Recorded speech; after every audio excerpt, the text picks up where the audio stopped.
Okay, we'll just put this elsewhere. Yeah, whatever. Anyway, hey, how's it going?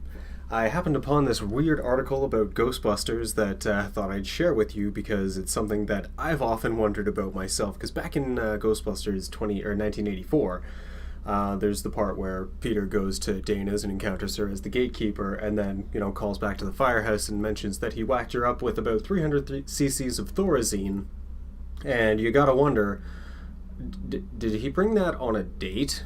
Because that's a bit odd, and he's shown to be kind of a smarmosaur throughout the movie, and well, people can think things. Anyway, let's check out this article because this apparently purports to answer the question of where did he get the Thorazine. So let's find out. Ghostbusters missing detail debunking a dark Venkman theory. Let's see. So from the novelization of the first Ghostbusters movie, it debunks a dark fan theory about Venkman's plans on his date with Dana Barrett. Let's see. Details of the novelization disproves dark theory. Theory centers around the question of how Venkman acquired the medication he used to sedate Barrett after determining that she had been demonically possessed. Fun fact, if you look into parapsychology, apparently the way in which he addresses Dana, or Zool in the movie, is apparently a pretty good way of dealing with somebody who is demonically possessed should you ever encounter them. So I guess act like a game show host or whatever. Anyway, let's read on. Would he take advantage of a woman unable to give consent? I don't think so. I think that, in his heart of hearts, Venkman is, at the end of the day, a decent dude. Just a bit of a smarmosaur.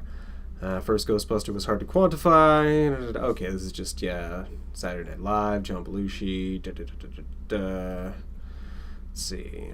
To that end, fans have reconsidered and reanalyzed certain aspects of Ghostbusters that have not aged well in the decades since its release, which, probably doesn't hold up by today's standards, but what does? EPA agent, and Peter Venkman's treatment of women, particularly Dana Barrett, which, if you think about, How I Met Your Mother, to Mosby somebody is like to tell them you're madly in love with them on the first date. Well, Venkman did that just checking out Dana's apartment. It was, hilarious, but that sort of behavior probably doesn't have a place in today's society. But, Dana can hold her own. So, let's see. Where were we? Okay, EPA trying to shut down. Dark Venkman theory. First scene of Ghostbusters to feature Peter Venkman quickly establishes him as a flirtatious fixer, rigging a test for psychic abilities in order to secure a date for an attractive test subject. If Ray Stantz was the heart of the Ghostbusters and Egon Spengler the brains of their operation, Peter Venkman's was the face or mouth, handling most of the company's public relationships or relations and press. And, he was also thinking of the franchise rights, which, not stupid. Despite holding doctorates in parapsychology and psychology, Venkman was shown to have a heart of a con man, and Dean Yeager saying that he treats Columbia University as some kind of dodge or hustle, and he is a poor scientist. He was also far more interested in Dana Barrett as a prospective romantic partner than as a client when she came to the Ghostbusters, as indicated by he's just popping up, jumping over the thing. I'm Dr. Venkman. Coming to my office. So later in the movie, after Venkman has persuaded Barrett to go on a date with him, on Thursday, 9 o'clock, I don't know if they're supposed to be going for dinner or what, but that's a bit late.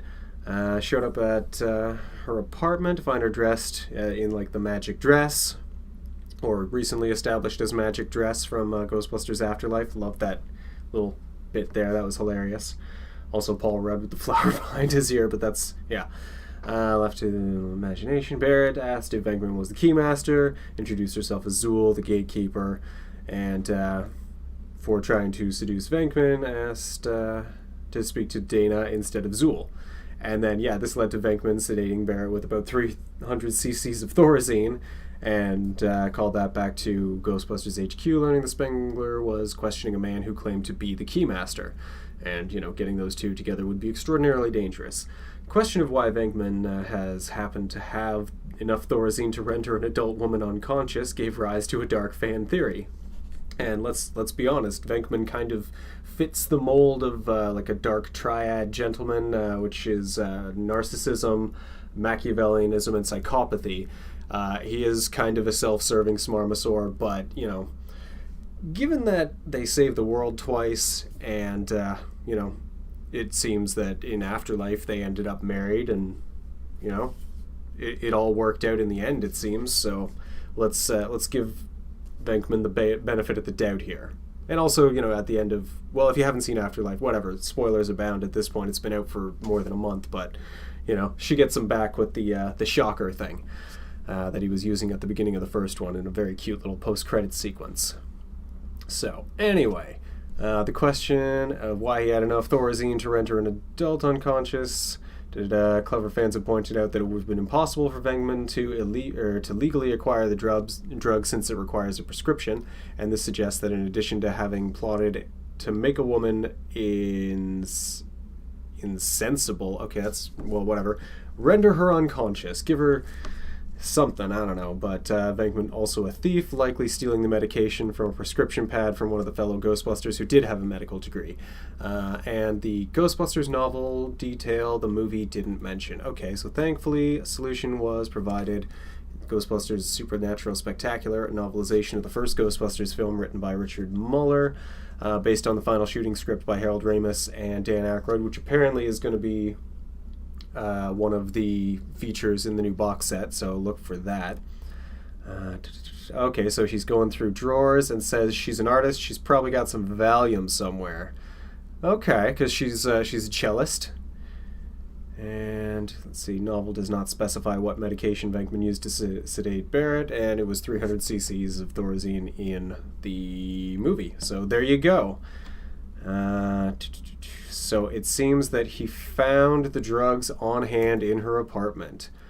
Subtly confirmed in the Ghostbusters film, the scene where Venkman checks in with Spengler.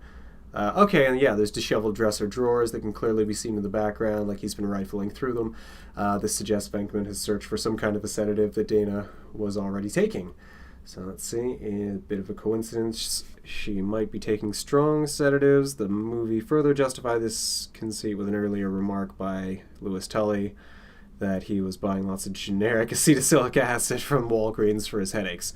Hinted that the two neighbors were under some sort of psychic stress. Oh yes, because you take aspirin for stress. Okay.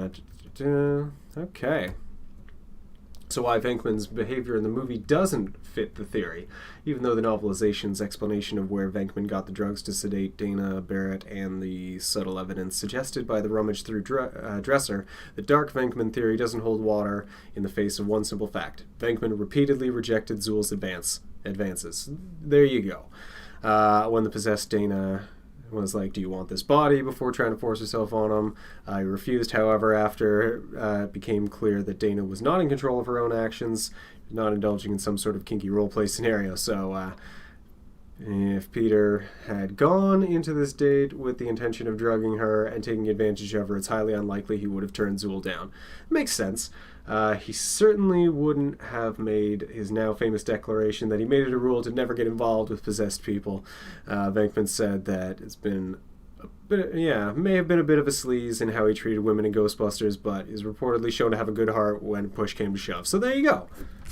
Yeah, exactly. Like, Venkman, at the end of the day, he's a good guy, and they ended up married in the end, and hopefully, you know, raising Oscar together. I'm sad we didn't get to see any Oscar in Afterlife, but, you know, maybe there'll be a nod to that in a later one. Who knows? But anyway, that's what's up. Let me check if there's any chat or anything. No chat going on. That's fine. But yeah, just wanted to share that with you. And thanks for checking it out. We'll see you in the next one. Later, y'all.